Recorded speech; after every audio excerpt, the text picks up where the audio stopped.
কিছু hybrid leader যাদের টাকার জোর আছে, মনে করে যে টাকার জোরেই সব কিছু হয়ে যায়। টাকার জোরে জনগণ কিনা যায় না, টাকার জোরে জনগণের হৃদয় কিনা যায় না, টাকার জোরে ভোট কিনা যায় না। আপনি ভুলের স্বর্গে বসবাস করছেন। আপনি যদি মনে করেন আপনাকে কোনো মেকার পাস করিয়ে দিবে, আমি মনে করি আপনি বোকার স্বর্গে বসবাস করেন। নারায়ণগঞ্জ 4 আসন মুফতি মনির হোসেন কাসিমির জন্যই বরাদ্দ।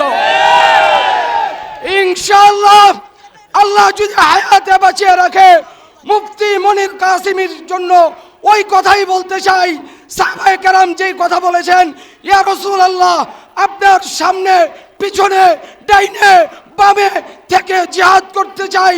আমরাও বলতে চাই কাসিমি সাহেব আপনার ডানে বামে সামনে পিছনে এই জনগণ আছে, তারা মাঠ ছেড়ে যাবে না, আপনাকে বিপুল ভোটে পাস করিয়ে সংসদে নিয়ে যাবে। কেরাম আমার সহযোদ্ধা ভাইয়েরা, আমরা ইতিমধ্যে দেখতে পাচ্ছি নারায়ণগঞ্জ 4 আসনে প্রার্থী ঘোষণা হওয়ার পরে 4 আসনটাকে যেহেতু হাইড করা হয়েছে, বিবেকবান বুদ্ধিমান যারা, তারা আর এ কথা বিবেচনা অপেক্ষা রাখে না যে এই 4 আসনটা কার জন্য ফাঁকা রেখেছে।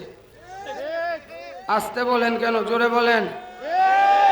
কিন্তু আমরা দেখতে পাচ্ছি এর মধ্যে সংগ্রামী সাথী ও বন্ধুগণ, এ পর্যায়ে গুরুত্ব